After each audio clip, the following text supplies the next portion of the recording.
നമുക്കറിയാം ഒരു പുതിയൊരു അഡ്മിനിസ്ട്രേഷൻ അധികാരം ഏറ്റെടുക്കുമ്പോൾ സ്വാഭാവികമായിട്ടും തങ്ങളുടെ എതിരാളികൾ ഭരണത്തിലിരുന്ന ആ ഒരു അവസരത്തിൽ അവർ നടത്തിയ കൊള്ളരുതായ്മകൾക്ക് നേരെ ഒരു അന്വേഷണം നടത്തുക സ്വാഭാവികമാണ്. 2016 ഒരു സിംഹമായിട്ടാണ് ട്രംപ് വൈറ്റ് ഹൗസിൽ എത്തിയതെങ്കിൽ 2024 ഒരു മുറിവേറ്റ സിംഹമായിട്ടാണ് വൈറ്റ് ഹൗസിൽ എത്തുന്നത് എന്ന് പറഞ്ഞു കഴിഞ്ഞാൽ അതിലൊട്ടും തന്നെ അതിശയോക്തിയില്ല. കാരണം ഈ പറയുന്ന 2020 മുതൽ 24 വരെയുള്ള കാലയളവിൽ വളരെ രീതിയിലുള്ള ഒരു വേട്ടയാടലുകൾക്ക് എതിരാളികളുടെ ഭാഗത്തുനിന്ന് അദ്ദേഹം വിധേയമായിട്ടുണ്ട്. ഇംപീച്ച്മെന്റ്, അദ്ദേഹത്തിന് നേരെ നടന്ന കേസുകള്, അപവാദങ്ങള് ഒക്കെ.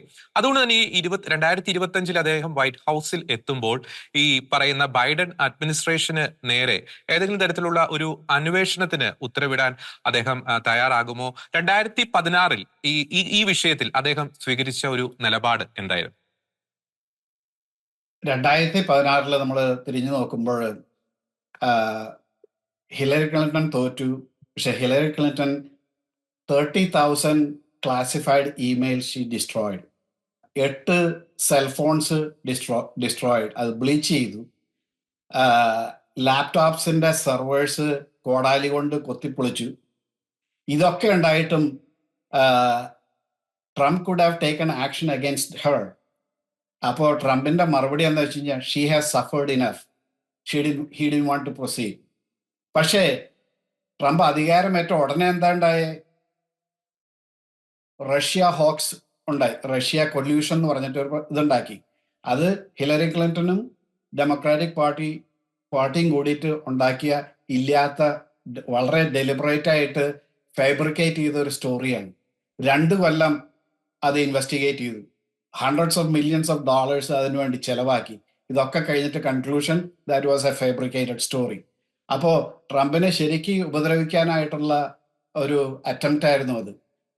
എന്നിരുന്നാലും Trump did not go against her for the classified information or anything what she did. അത് ഷീ ഹാസ് സഫേർഡ് ഇനഫ് എന്ന് പറഞ്ഞിട്ട് ഒന്നും ചെയ്തു. ഇപ്പോഴത്തെ സാഹചര്യത്തിൽ ട്രംപ് ഒരു മുറിവേറ്റവനായിട്ട് തിരിച്ചു വരുന്നത്. പക്ഷെ എന്നിരുന്നാലും ട്രംപ് പലപ്പോഴും പറഞ്ഞിട്ടുണ്ട്, my best revenge is success.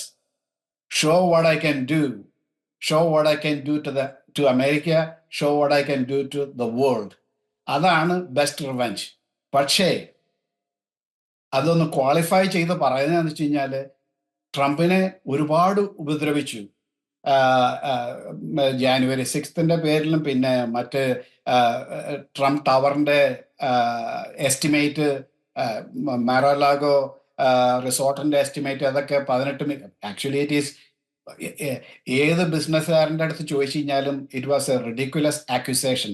അതിന്റെ പേരിൽ കൺവിക്ട് ചെയ്ത് $450 million ബോണ്ട്. ഇത് ന്യൂയോർക്കിലൊക്കെ ആരെ പിടിച്ച് ജയിലിൽ ഇട്ട് കഴിഞ്ഞാലും 10 പൈസ കൊടുക്കാണ്ട് ബോണ്ട് ഇറക്കി വിടുന്ന ആൾക്കാർ, ട്രംപ് ഇത്രയും ബില്യൺസ് ഓഫ് ഡോളേഴ്സിന്റെ അസറ്റ്സ് ഉള്ള ഒരാളെ $450 million ബോണ്ട് വെച്ച് അവനെ ജയിലടക്കാൻ നോക്കി.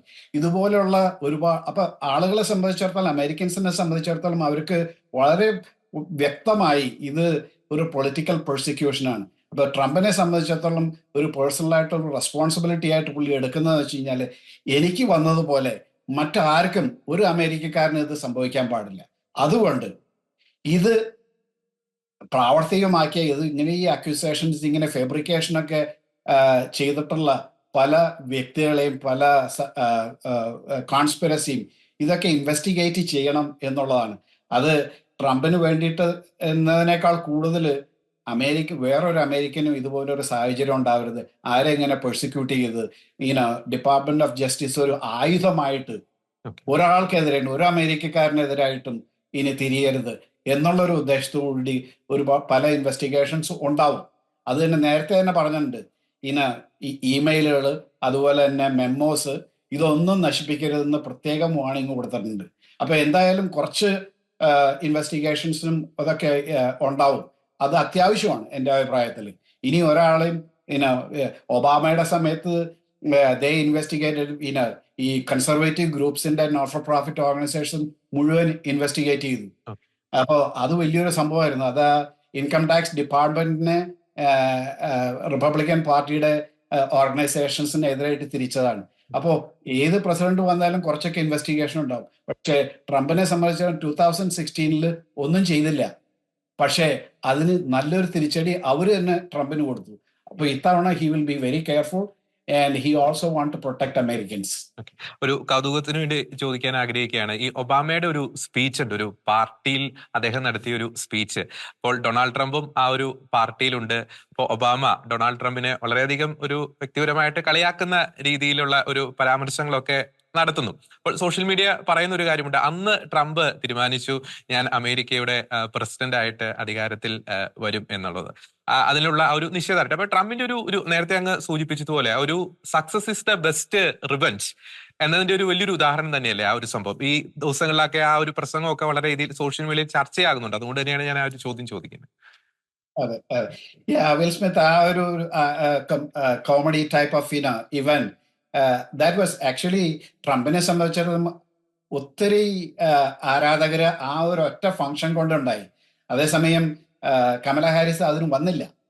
എന്നിട്ട് ഒരു വീഡിയോ അയച്ചു കൊടുത്തു. ആ വീഡിയോ തന്നെ it was very poorly made.